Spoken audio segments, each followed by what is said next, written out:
to the cloud. Just make sure, yeah, great, we're recording, so let's start. First of all, get rid of this dog. Okay, good, let's just have a little shake. Right, just to loosen the body, just to loosen the muscles off the bone. Shake the legs, just to loosen the whole chest. Let the neck be loose. Just like a bag of flour that we're shaking and settling. Bring an awareness to the feet, put the weight in the ball, the outside edge and the heel. Let the hips and the lower back soften, the leg muscles release, so the weight of the body presses into the legs. Chest lifts to open up the distance from the sternum to the abdomen. The head drops, so the chin drops and the lengthen the back of the neck. And this externally puts us into a good structure. And then on the inside, without changing the position, just soften and let the body be pressed into the legs. Let the shoulder girdle drop. And find that comfortable place where you feel released and yet very upright and balanced. We're aiming to let go of any unnecessary holding. Just let our bodies be quite simple.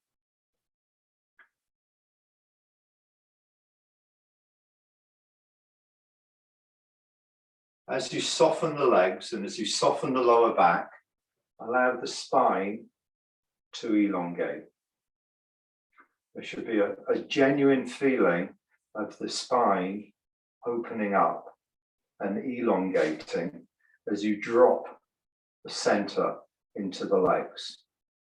By softening the hip joints, by softening the lower back, by melting the muscles in the legs, not by letting the knees bend, but by changing the muscles in the legs, we allow the center of gravity to drop into the legs.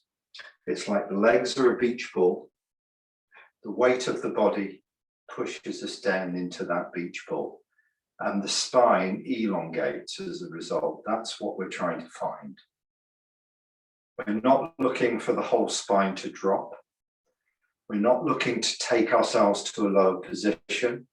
We're looking to maintain our structure and soften on the inside so the body can open up as it falls. The center falls into the legs. The spine elongates.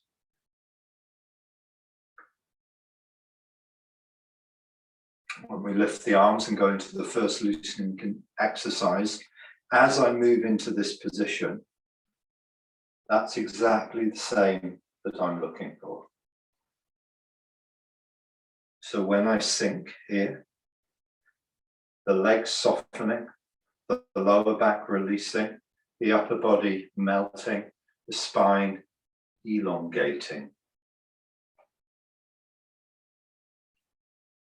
The hips turn smoothly.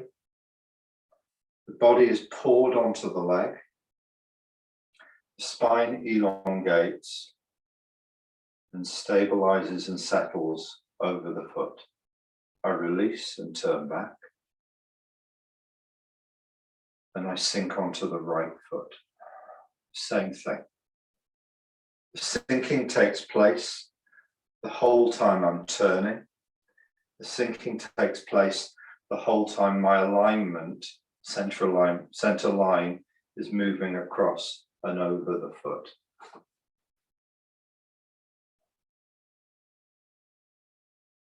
A few things I want to make sure are not happening.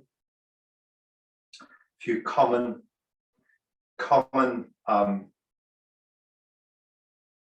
things that happen that we want to be aware of. One of them is the weight going onto the inside edge of the foot.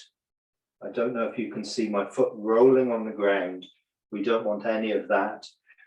We don't want the knee moving in space. We don't want the knee rolling in. We don't want any turning in the ankle. We want a structure of the body strong, and the turning is in the hip joint. If you look at my movement, the turning is in the opening of the hip joint, so both hips stay level, not in the movement of the knee. I'm exaggerating the problem here, but you'll see and you'll notice and you'll feel if your knee's moving, you'll feel your foot roll in. And the weight goes to the arch of the foot, to the inside of the foot. We have to make sure that when we relax the spine, the knee doesn't collapse. The structure of the leg can support our weight. So the structure of the leg enables our body weight to press into it without it collapsing. It's really, really, really important, because I see people who've been doing Tai Chi for a long time and their base is fluid and not stable. We have to drop our body weight into itself to create pressure within the body. And that can't happen if the container we're dropping into is moving all over the place. It would be like trying to use a syringe, and instead of the structure of the syringe receiving the force, it just collapses.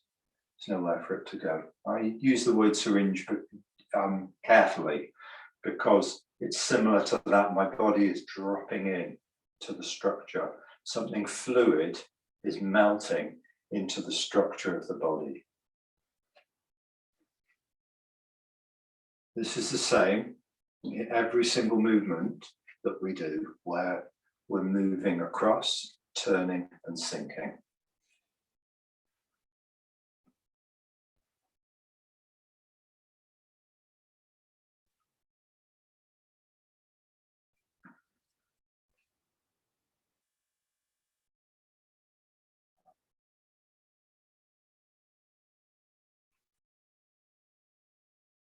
Sinking.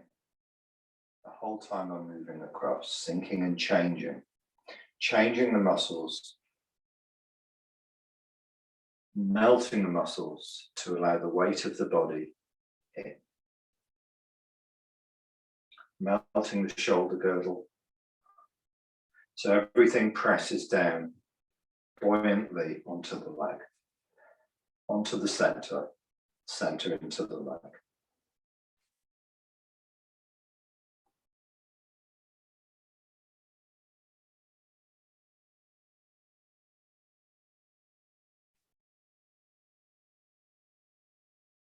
Number 2,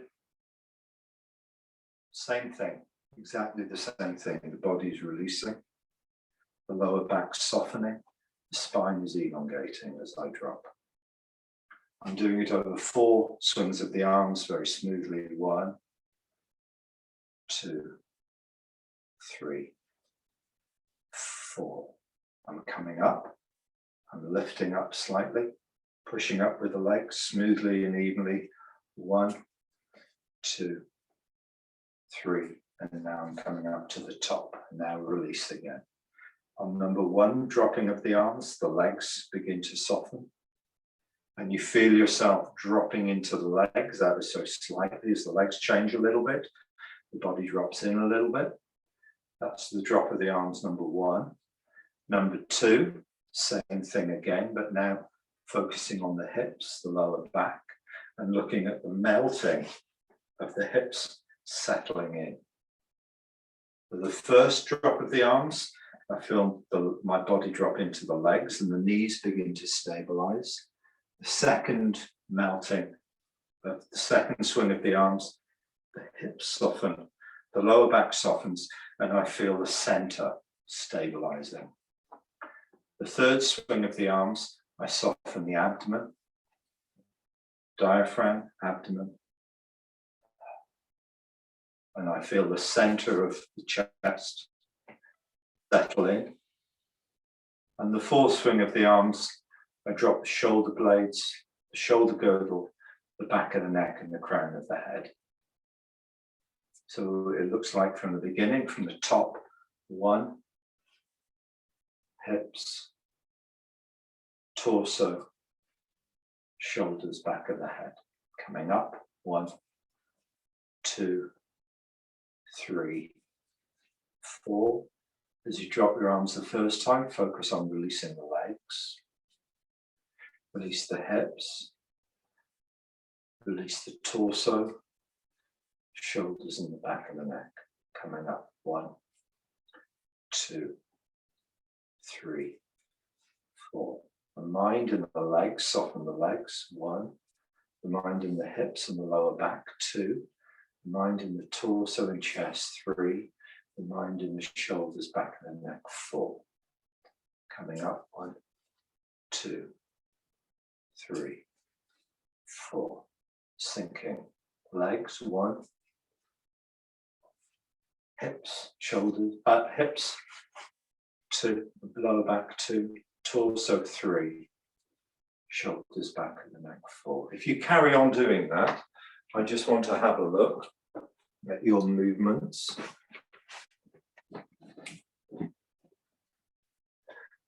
Yeah, hi Martin, you got in, that's great. Welcome. Thank you. Just want to see what you're doing.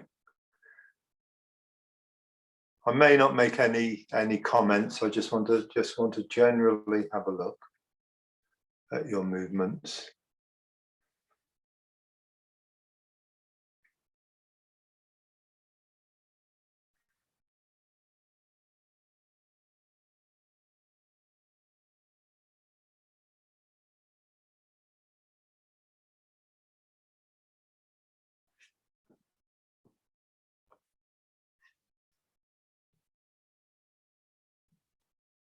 Great.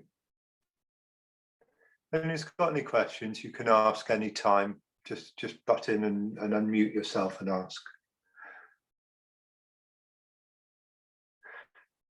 A few things to try and avoid. Try not to flick the arms out. Try not to let the arms be kind of like this sort of thing. Try to have the full length of the arm. Imagine a pendulum hanging on a string. It goes right to the bottom of that arc, and your fingertips should drop right to the bottom of the arc. The elbow stays in place, sunk, and the arm comes up.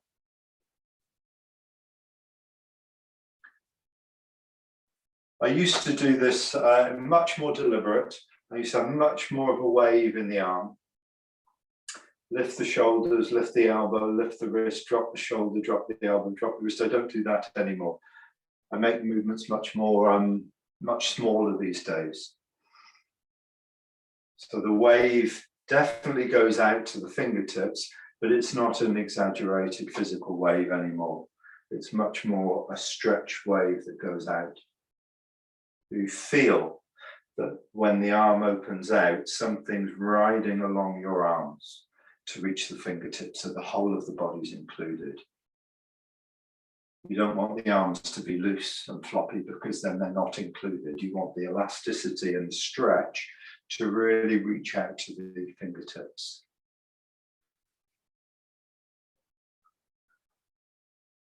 Long in the arms, across. The focus has to change fairly quickly through the body. So your awareness of where you place your mind and what you're asking the body to do and change has to move. You can't just be listening to your whole body. You want your mind to move through your body. And as your intention passes through your body, as your awareness passes through your body, so the intention to change that part of the body is activated. It's like you clench your fist, you have an intention to release it, you release your fist. Same thing in your muscles in your body. So on the first release, I have an intention in the legs to soften the legs and make a change that drops me into my legs, gives my knees stability on the ground. That's the first change. And it comes at the timing of the change is when I drop my arms.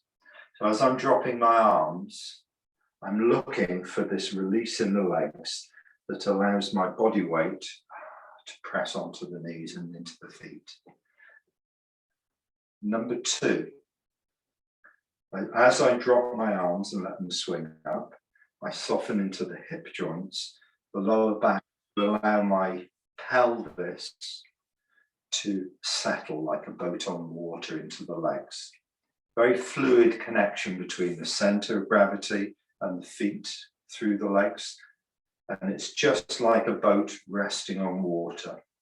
I should find that by the time I've come to the end of the second swing, center pressure.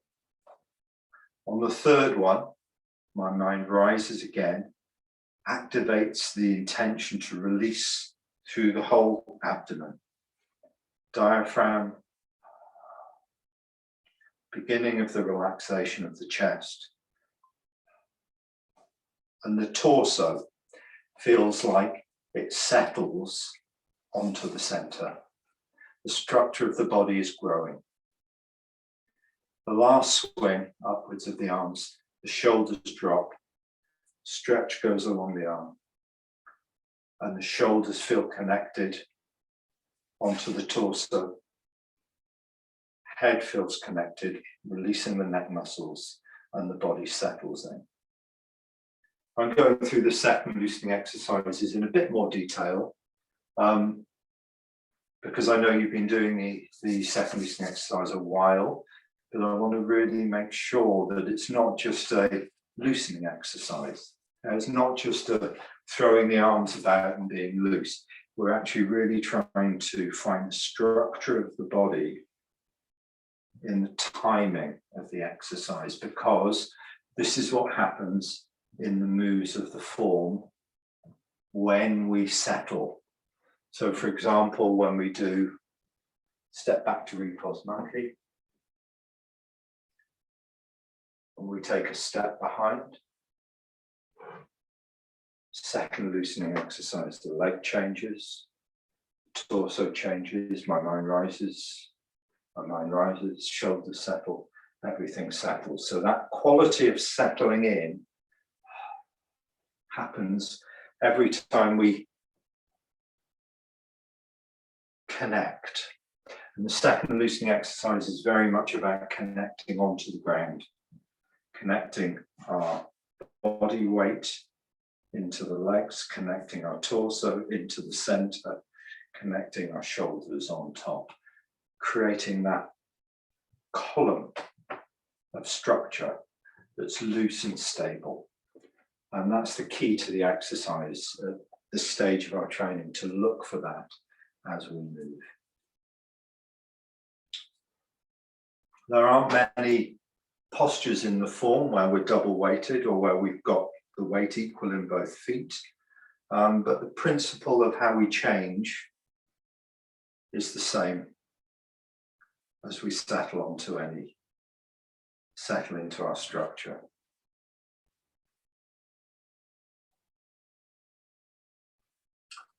Number 3,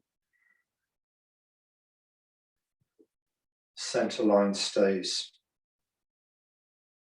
Pivot around the center line.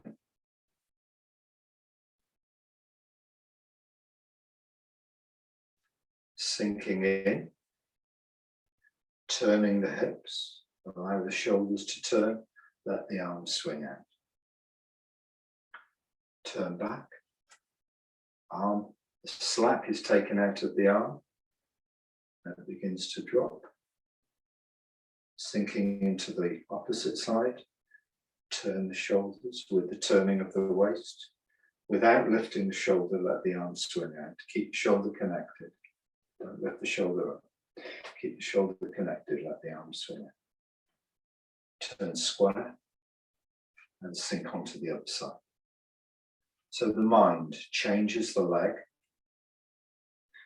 changes the abdomen and the lower back. Now the center's settled.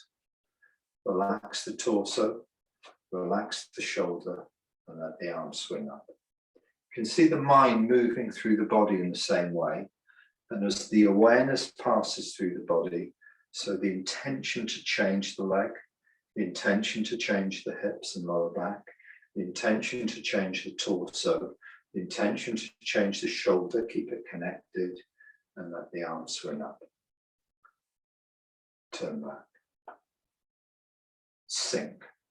Definitely there has to be a sinking process, a releasing process, a melting and organizing process of release and align. Because this is how we get the pressures to change within the body. Releasing and aligning. Really, really, really important in Taiji. Not just to release, not just to align, but to find the compression that takes place as we release and align. Release and align. Release, release, release, connect. We're moving to a place where our body is connected. The hips floating in water, the torso and shoulders floating, buoyant. But not just about loosening, not just about moving, not just about swinging, but about how we organize the body as we move.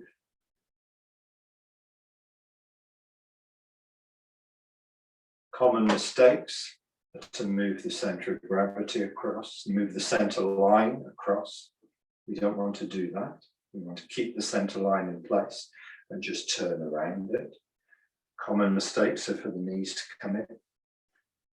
Feet roll on the ground, same as the second, same as the first.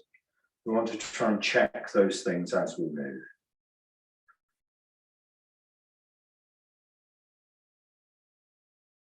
I'm recapping some of the important fundamentals of how we train and what we're looking for in the loosening exercises. Number 4.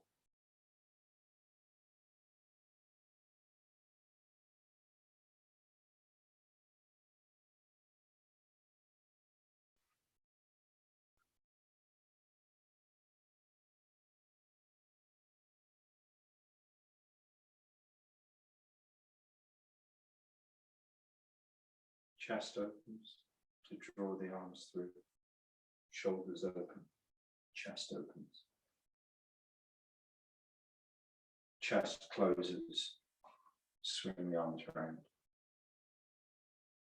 Whole body settles. Base, hips, torso, shoulders. While the shoulders are moving, the arms bend. The hands don't move by themselves. The hands never move by themselves. The shoulder has to move and change for the elbow to drop and for the hand to fold in. While there's movement in the whole shoulder girdle, there's movement in the arms.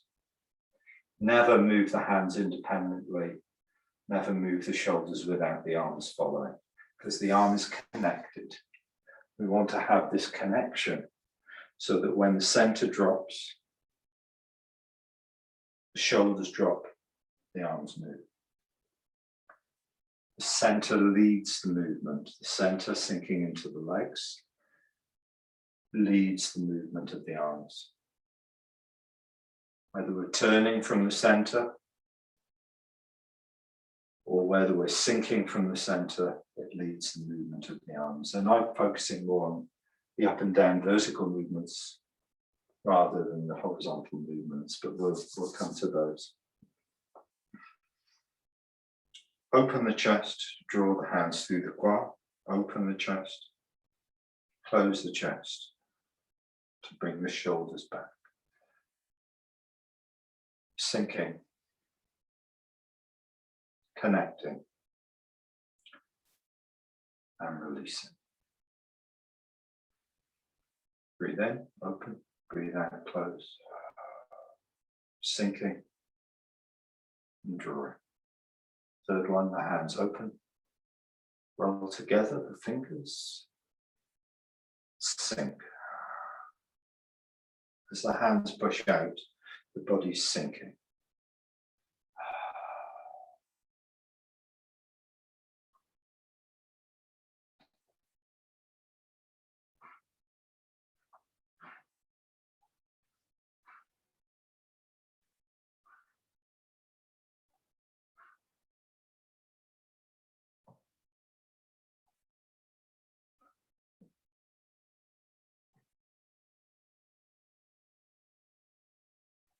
And coming up.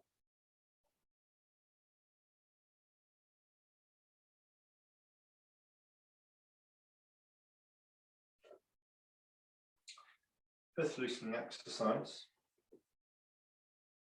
Narrow stance. From the center. The movement backwards. Don't think of moving.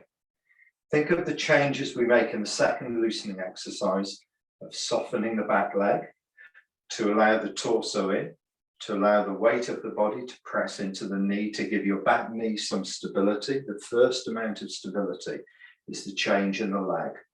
This allows the weight of the body to press in. Soften the hips and the lower back. So there's some small rotation in the hips. Soften the torso and the chest and the shoulders. So while I'm sitting back, all those changes that I've been training in the second loosening exercise of the base, the hips and the lower back, the torso and the shoulders, all taking place in the sitting back. The sitting back isn't a movement as such, it's a release, a change in the muscle. The leg changes and allows me in. And by the time I sit back, the connection of the body has taken place and risen up to the head top. Moving forwards isn't so much a movement or a gliding or a coming forwards, it's a dropping into both legs. The center is dropping into both legs. The front leg's important. It's not just load the back leg, the front leg also is loaded. So by the time I come into the 50-50 position, I feel very stable.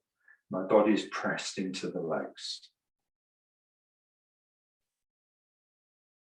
Without stopping in center, both legs are loaded. I drop the back knee, I sink to the front foot, and the back leg expands. And I do exactly the same again. Mind in the back leg changes.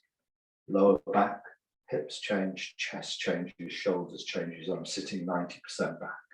Drop into both legs. Front leg changes to allow me in. Upper body relaxes, connected and stable without stopping. Drop the back knee and sink onto the front foot. Have a look. There's not much movement. There's no real movement forward here. This is an internal change of forces between the back leg and the front leg. When the back leg is loaded, it has to unload. By sinking onto the front leg, the back leg can expand. But I'm not looking for a movement forwards and a push out. I'm looking for something that's stretched and connected in the legs, transferring more from the back leg to the front leg. I sit back, base, hips, lower back, chest, shoulders. 90% back, load the front leg, load both legs as you drop in. Connected. Sink the back leg, move on to the front. Sit right back.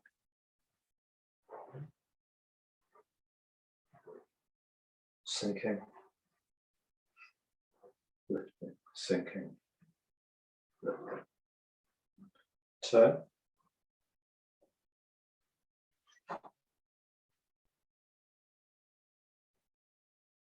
Changes in the back leg.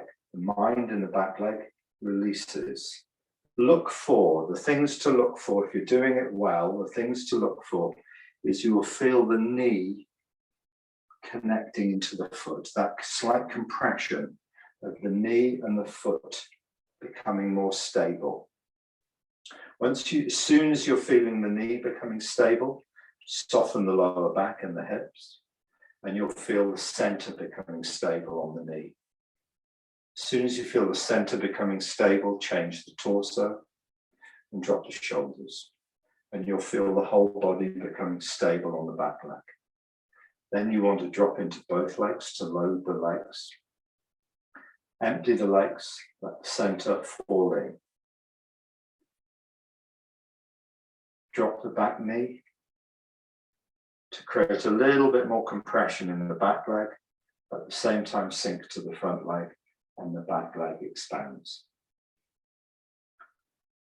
I'm not saying what the torso does at that point, I just want to make sure there's this dynamic in the legs of pouring something from the back to the front, but without the body lurching or coming forwards. The front hip stays low and sunk, both hips stay sunk, and the connection comes forward, not the movement.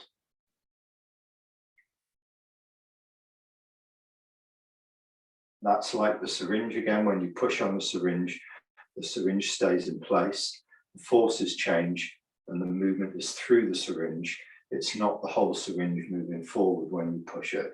So the whole body doesn't lurch forward, the body stays in place. Maybe a better analogy is a bow.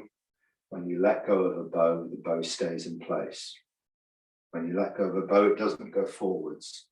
When you issue, you're changing the forces in the body. You're not changing the position of the body. Okay. Now we'll shake out. Sorry, we'll sit back and sink down.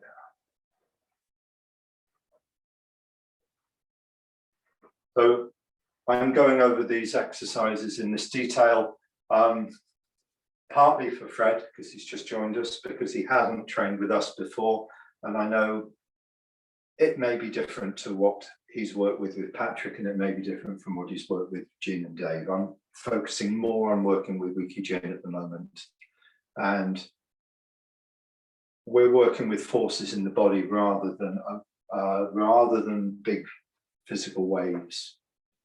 And the training is slightly different as a result. So I just wanted to kind of go through these exercises, because these exercises form the whole basis of our training. And I wanted to get that down and recorded, and then I can send it to you. You can watch it again if you need to understand and focus on some of the differences between how you may have trained with different instructors and how I train as well. And by trying to do what I'm doing, by trying to follow this way, you'll learn something about the other ways of training as well. And you're very free to ask questions about it too. So let's just have a shake out. It's quite an intense warm-up session, quite detailed warm-up session, but I wanted to just establish that at the beginning. And after 3 weeks off of Easter, just to kind of remind us of the ways we work in our training.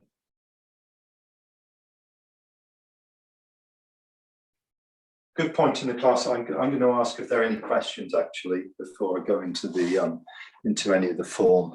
So if you wanted to unmute and ask anything about any of those warm-ups, please do.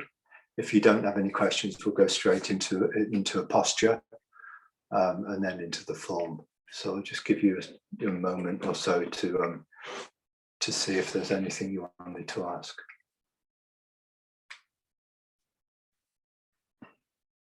Good. I never know when there's no questions. I never know if I've said everything I need to say, or if people are just shy. I don't know. But generally, when one person's asks a question, it's other people want to hear the response as well. So, but if there aren't any questions, that's good. Let's go through. Yeah, Robert. Yeah, I'm having a lot of trouble with my knees at the moment. I mean, I have been playing a bit of tennis, which I might have to give up actually, because doing Tai Chi is quite painful. But I'm wondering if that is sort of teaching me to remember to be aligned, you know, and not sort of wave about as you were describing at the beginning. And is that what Chen Manqing meant by invest in loss?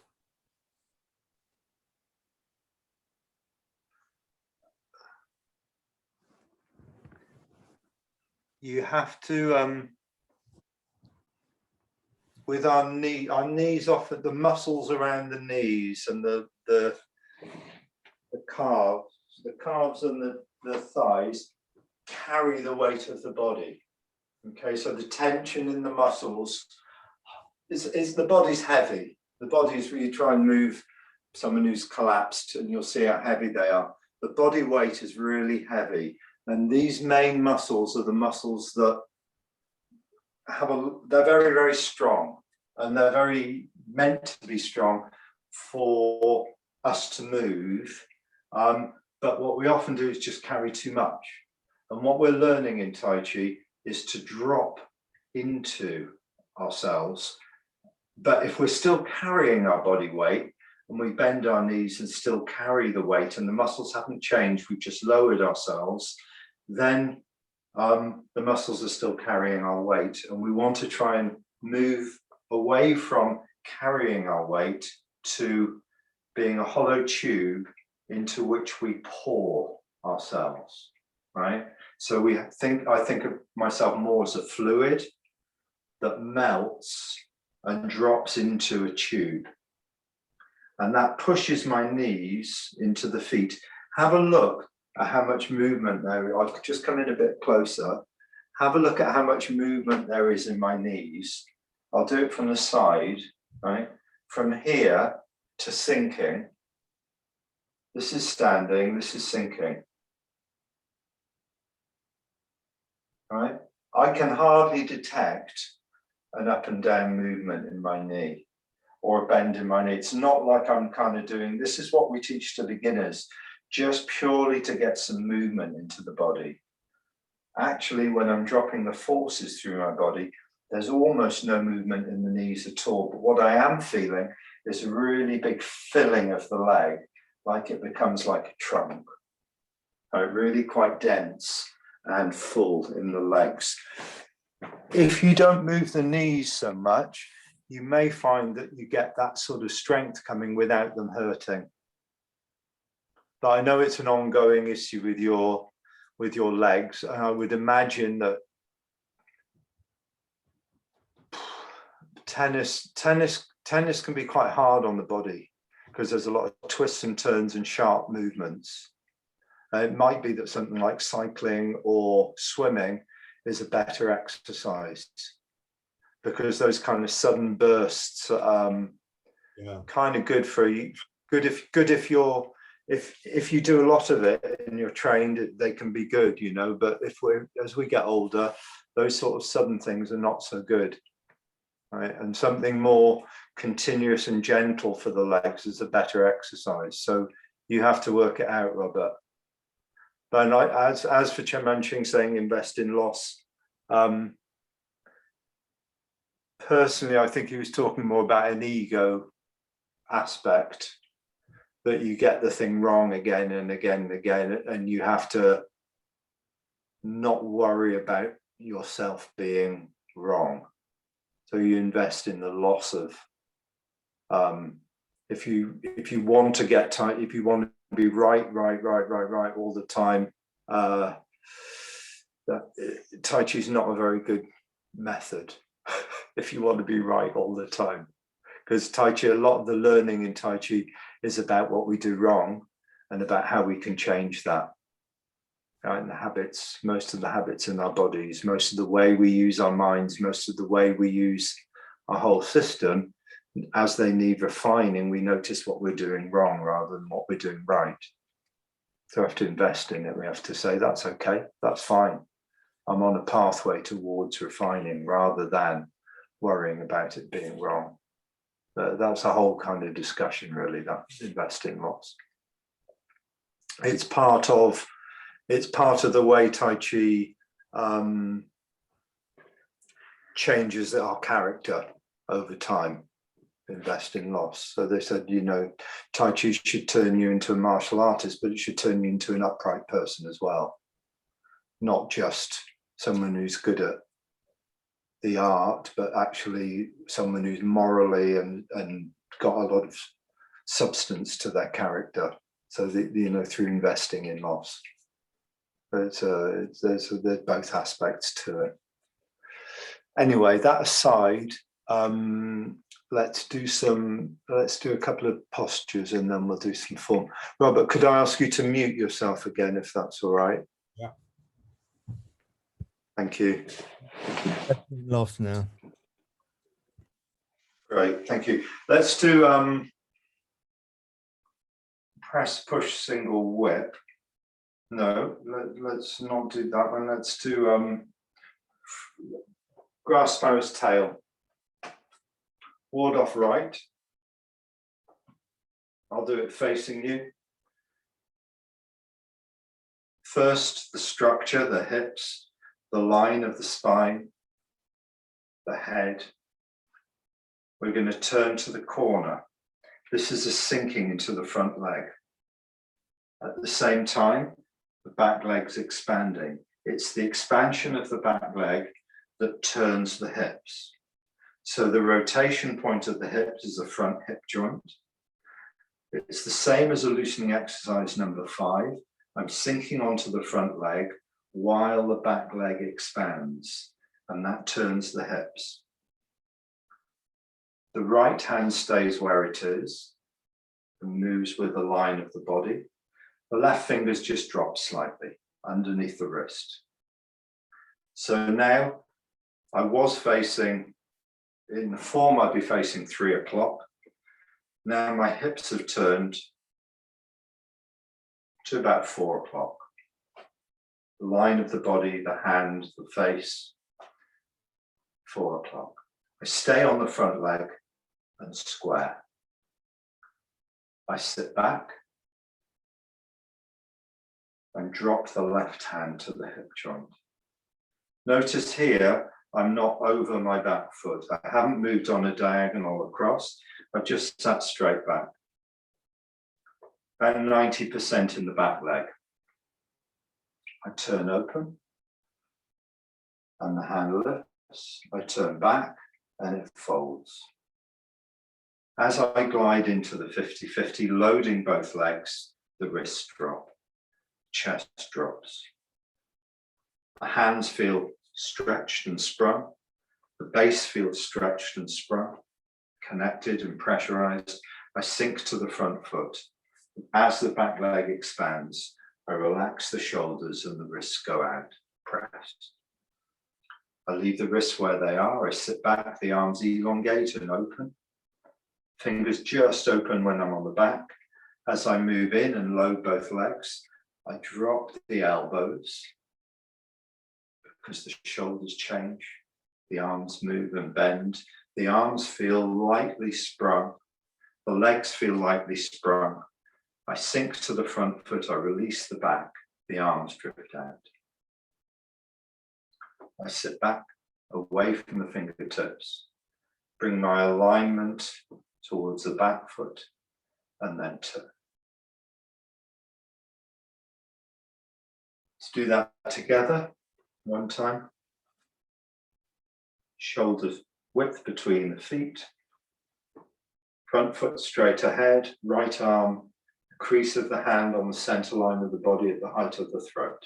All the joints nice and open, nice round posture. Body sunk and centered. Fingers of the left in a line, no break in the wrist, in a line, looking into the center of the hand.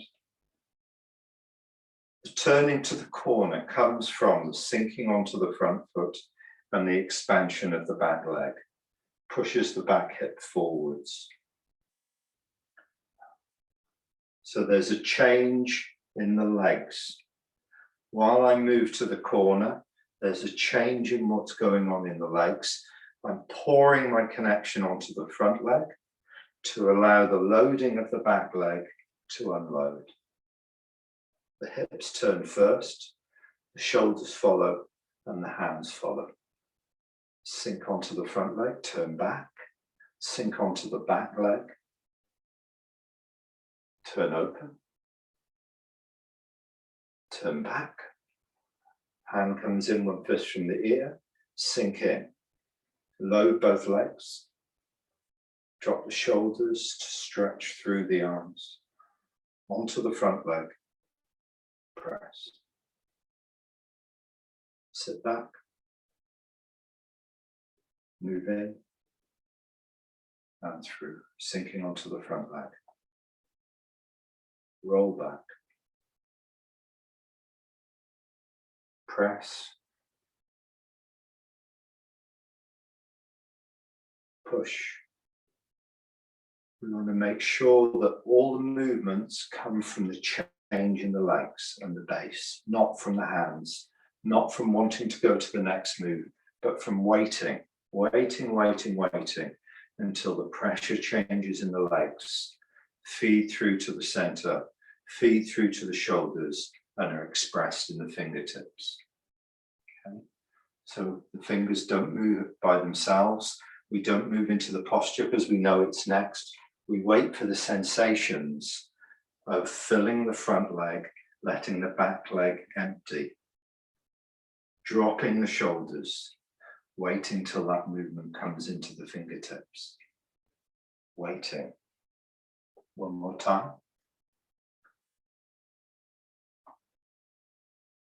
Loading both legs. Sink the back knee slightly to create a bit more pressure in the back leg, dynamic pressure. Sink to the front leg. Turn. I'm not coming forwards. I'm staying in the center and I'm just turning around it. Roll back, sit back. The left hand is turning over, the right arm curving.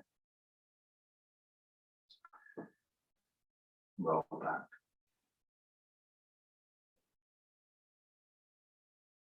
Load the legs, drop the shoulders, and press. Load the legs, drop the shoulders, change the connection in the legs, and wait for the wave to come to the fingertips. Sit back and turn. Can I see you do that movement?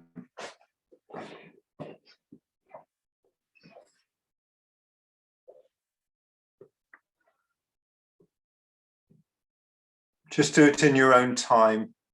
And I'm just going to watch what you do. When you get to the end of it, just do it again.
Okay. If anyone's got any questions, please ask. I'm going to demonstrate it one more time. just bring the principles in as I do it, so you can actually see what's going on. I'll do it facing this way. I'm upright and I'm in the center. When I move forward, or when I move onto the front leg, my body isn't moving onto the front leg. My center line isn't coming over my foot, and I'm not going forwards. I'm staying exactly in the same place. I'm turning around that point, but it's like I'm pouring water from the back leg into the front leg. Okay, it's like I'm pouring myself from the back leg into the front leg, and I'm staying in place and turning. As my back leg empties, it's pushing my hips forwards, and there's a rotation around that line. The fingers of the left hand just drop 1 inch beneath the wrist. The fingers are just 1 inch beneath the wrist. So from here, I turn to here. I sit back, the left hand rotates and drops. And that rotation is taking place the whole time. So the finishing point is right when I'm in the back position. It doesn't turn over and then drop. It's rotating over the whole time. This arm scooping.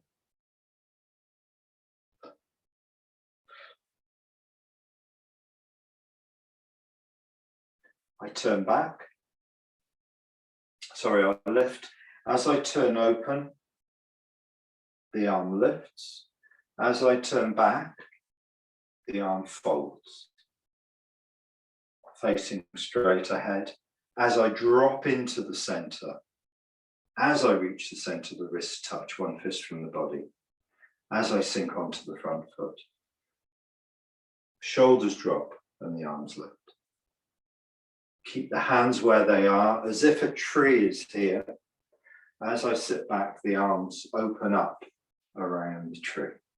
So when I sit back, the fingers just separate. When I move in, shoulders drop and the elbows drop. The hands turn over into the center and through onto the front foot. Don't push the hands out. Don't lift the shoulders. Sink the shoulders. The compression moves from the back foot to the front foot. The upper body relaxes. And the wave comes through to the hands, through the body to the hands. Okay, let's go through the first section of the form. We haven't got time to go through the whole form. I want to definitely work on the second section of the form this term. I definitely want to work on the 4 corners, and we'll take 2 classes to go through the whole of the 4 corners. But for this particular class, I just wanted to work on much more on the principles and the just refocusing, because we've been on break for a couple of weeks, and to go through the important aspects of the Tai Chi. And then over the weeks, we'll look more individually at any moves. And, you know, if you've got any questions about any particular moves, please ask me either in email during the week or at the beginning of the class, and we'll look at those particular postures. Okay, let's go through the form from the beginning to cross hands.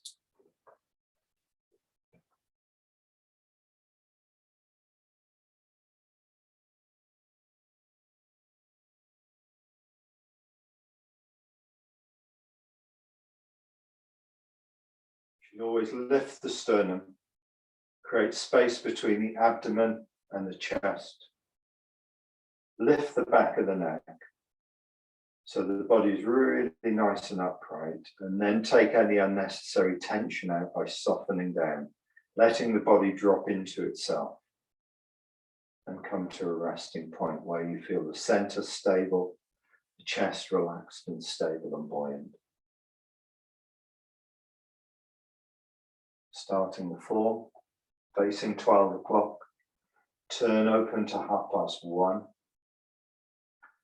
Turn back to 12 o'clock. Body lifts slightly, shoulders stay relaxed and connected. Sink, stabilize, release. Sit away from the right wrist. Turn the hips, draw the right arm up by the turning of the shoulders, up to the height of the sternum. Load the base by sinking into both legs. Sink to the front foot, wave comes through to the hands. When the wave's finished, sink onto the front foot and turn. Glide in. Square. Load the base. Release the base. Sink onto the front foot and turn. Position the body, position the back foot, then load the base. Front leg and back leg. Drop the back knee, sink to the front foot, wave through to the corner. Square. Roll back.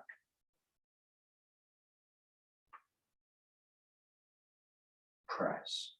Load the base, which means softening both legs, letting the body weight press you into the center. Change to the front leg. Drop the shoulders, wave through to the hands. Release the back leg to sit back. Load both legs into the center. Change to the front leg, wave through to the hands. Sit back away from the fingertips.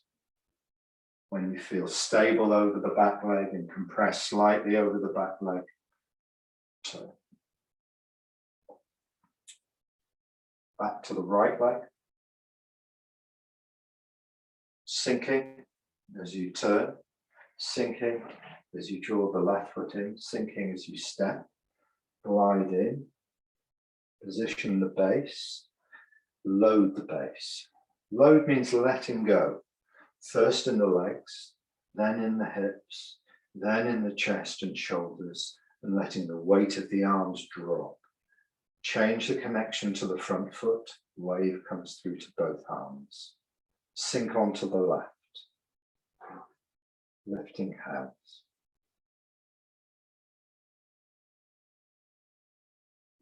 Step to the corner, shoulder stroke.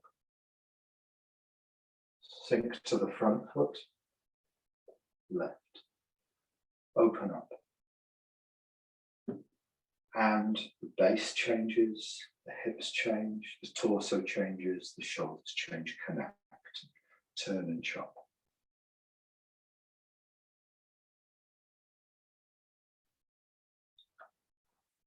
Brush left and twist step, load the base.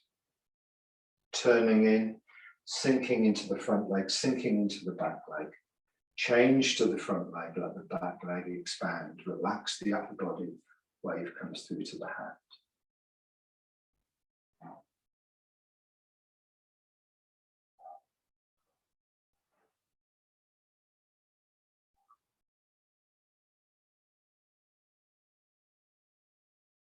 Load the base.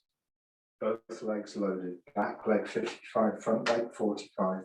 Change that connection, front leg 55, back leg 45, wave comes through to the hand, sit back.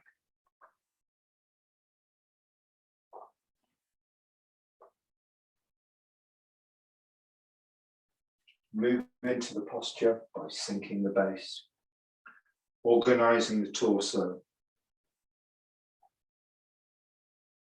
Don't just push the hand out, don't lurch forward. Change the connection from the back foot to the front foot. Relax the torso and wait for the wave to come through to the punch.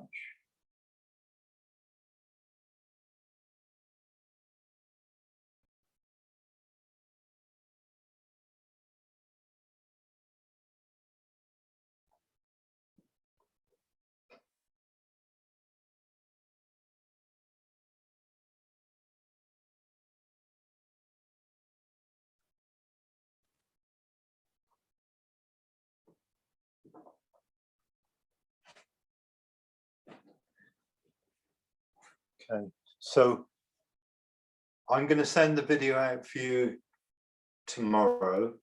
It's quite dense tonight. There's a lot of information in it and a lot of that pouring the connection from the back foot to the front foot and dropping the body into the legs to get that buoyancy is really kind of what I want to focus on this term. When you do the loosening exercises, try and find what you can in the form, but especially in the loosening exercises, try and look for that. If anything I've said isn't clear or you're not understanding it or following it, please ask. And I wish you good training and enjoy your practice during the week. And we'll see you next week, and I'll send the recording tomorrow. Thanks very much. Cheers, Luke. Thanks, Luke. Yeah, nice one. Thank you.